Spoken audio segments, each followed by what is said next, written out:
soo dhawow mudan artur soo dhawow ayaad leedahay ciidamada albaabka joogana annaga ayay seefaha naga dhigeen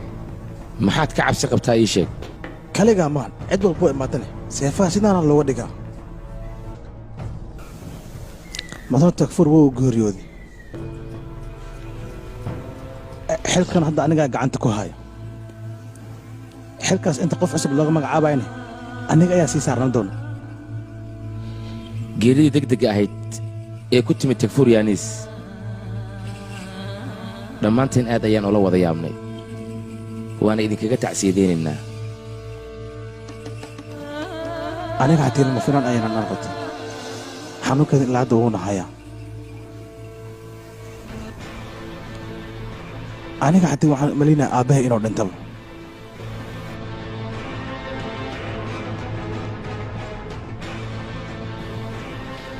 lays ujeeddada halkaan u imid haddaan kuu bayaaniyo waxaan aniga oo aan u baahanahay wiilkayga Qunduus xageegaysa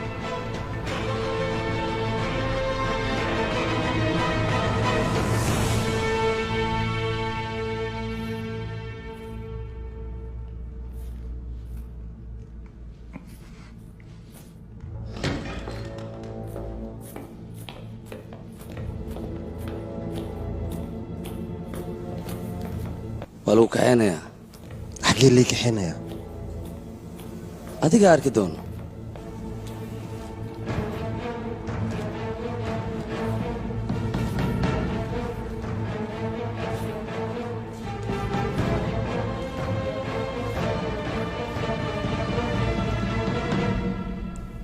wiilkaaga Qunduus qasrigan ayaa ku soo dhoontay asigoo ka cararaya dilka oo geystay ciqaabtiisa inuu maro waad la socotaa anaga idinka inuu heshiis naga dhaxeeyo sidaas darteed ayaa wiilkaaga Qunduus aniga u xiray heshiisa naga dhaxeeya ama yuusan naga dhaxaynin adiga awood uma lihid wiilkayga inaad xirto haddaba mid aan kuu sheegay si fiican aniga ii dhegayso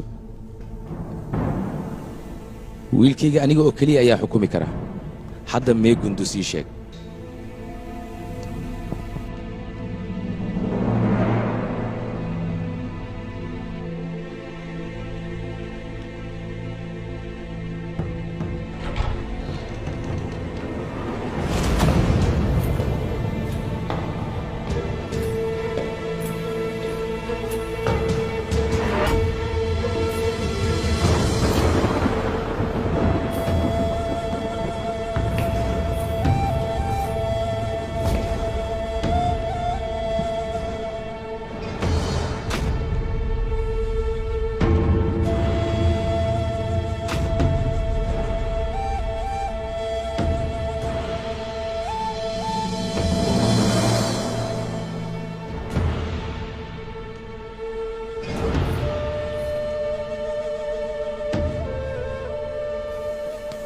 أبو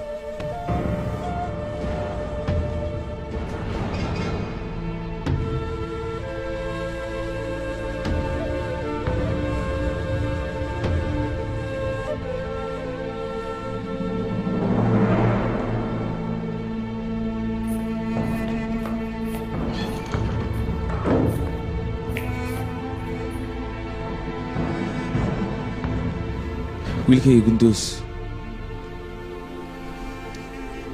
ma fiican tahay wiilkayga أبو في عمل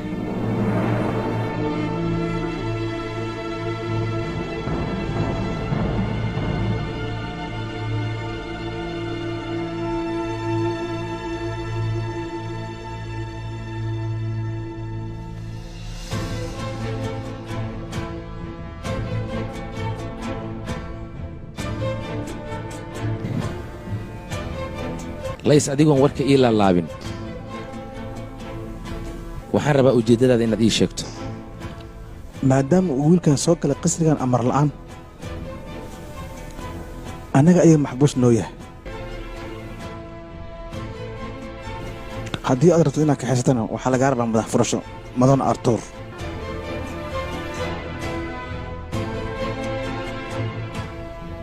inkastoo ay tahay madax furashada lacag badan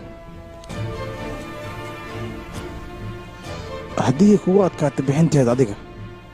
qof kale ayaan ku wareejinayna